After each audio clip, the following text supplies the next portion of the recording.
This is the story of a man whose reviews were so great they can pierce through the heavens himself. I'm sorry. Welcome back to the Secret of the Light channel.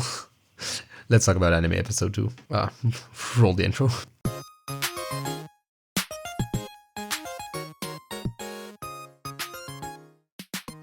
Sorry about that. Welcome back to the Secret of the Light channel. Episode 2 of Let's Talk About Anime. This is my week, and in my week, I'm gonna review the anime Gurren Lagann Tengen Toppa, directed by Hiroyuki Imaishi, written by Kazuki Nakashima, and animated by Studio Gainax, which I think is the previous of Studio Trigger. So yes, I'm gonna go through the 4 main things I thought about the series, either liked them or didn't like them. And my first point is going to be the idea of the story.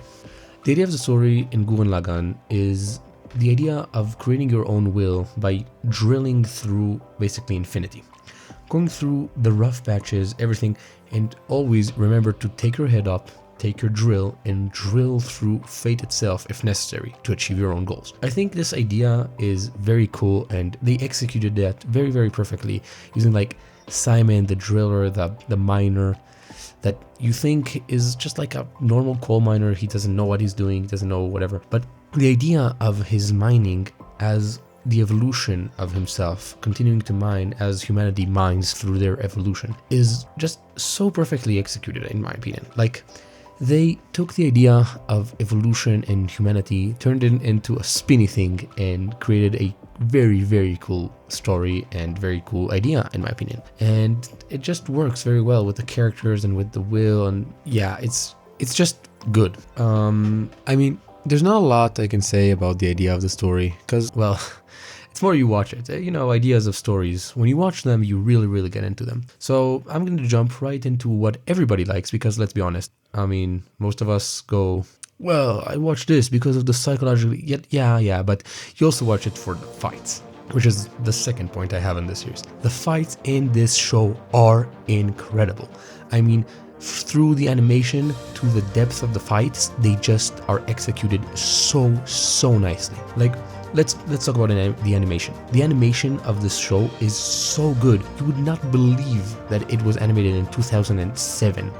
Like, that's insane. I know it's the older Studio Trigger, but still, like, holy I mean, the fact that they can get such a beautiful animation, especially if you watch the movie, okay, it's just awesome.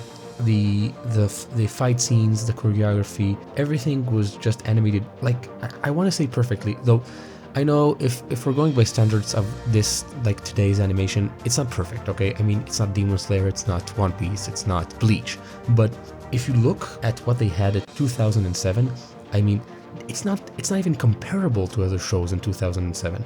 It's incredible animation, and it helps the fight so much. Not only that, but the depth of the fights, the fact that almost every fight has its own like ideology, idea, what you want to achieve through drilling through this fight. Like, almost every fight, you watch the fight and you go, oh my god, like, holy, I'm so interested. I want to see him win. I want to see him overcome this obstacle, the obstacle that is like represented in his current enemy. For example, when they take over, spoiler alert, when they take over Daiguren, and they fight through the guy with the spear, and it's like the idea of beating him is the first step for humanity. And even though, honestly, if you look at this fight shallow, you'll be like, oh, okay, cool, drill, boom, boom, drill.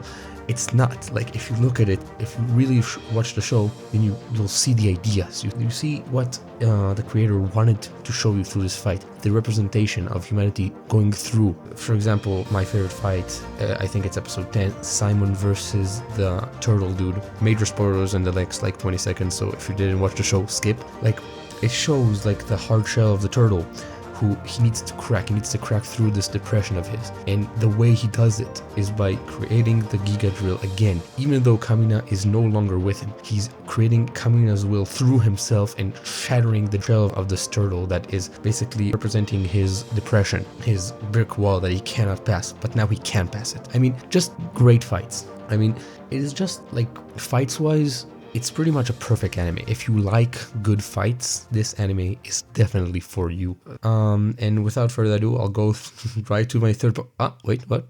Break time?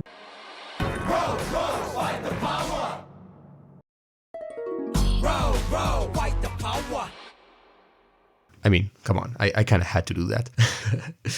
Like, come on. If you watch the show, you know.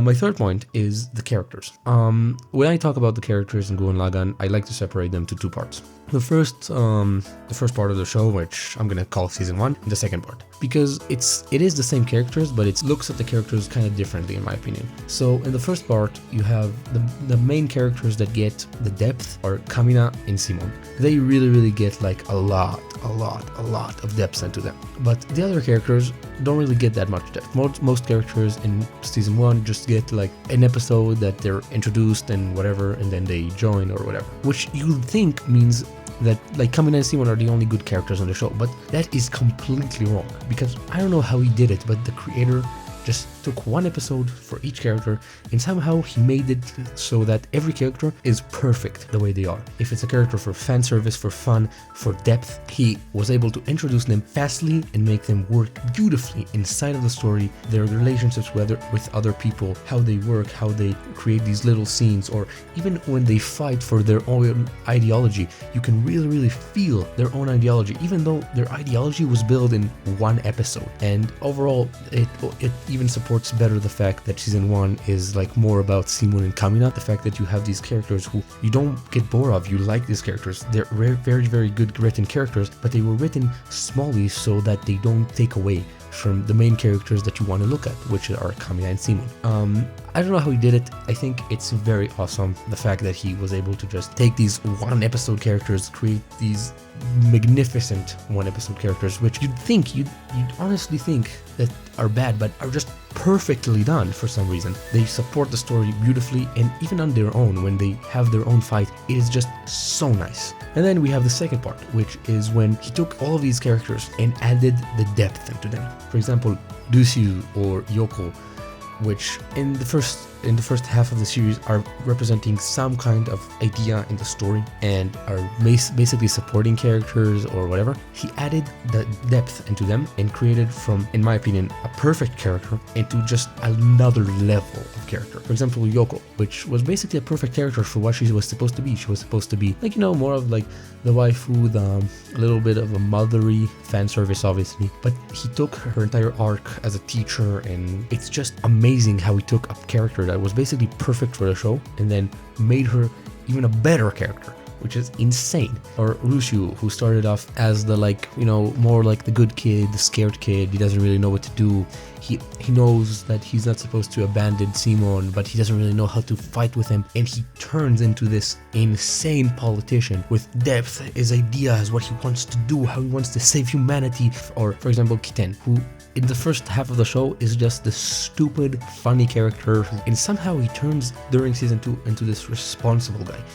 He is still like an idiot, but he knows what to do. He knows reality. He becomes from a very good character who is supporting the story and the characters perfectly into his own amazing character with ideologies and ideas. I mean, it was just perfectly executed. Dead honest, like the characters in this show are probably some of the best characters I have ever seen in anime. It's just, when it comes to characters, this show doesn't miss. And my final point is the ending of the show, which is an interesting idea to end on, but it is a little sad, and in my opinion, it is a little stupid. Though it doesn't ruin the show, and the idea is still very interesting. I still think that the idea of the ending is, I understand the point. I understand what the creator was going for. It is a sad note to end on. Like, I won't spoil a lot, but it doesn't ruin the show. I understand the point, but it is a sad note, and it is a little stupid in my opinion. But it doesn't ruin the show, so honestly, overall, I'd give this show,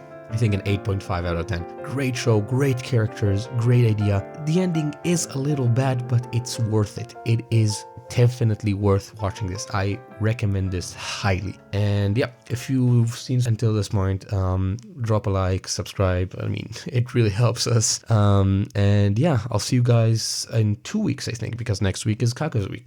So yeah, subscribe and goodbye for now.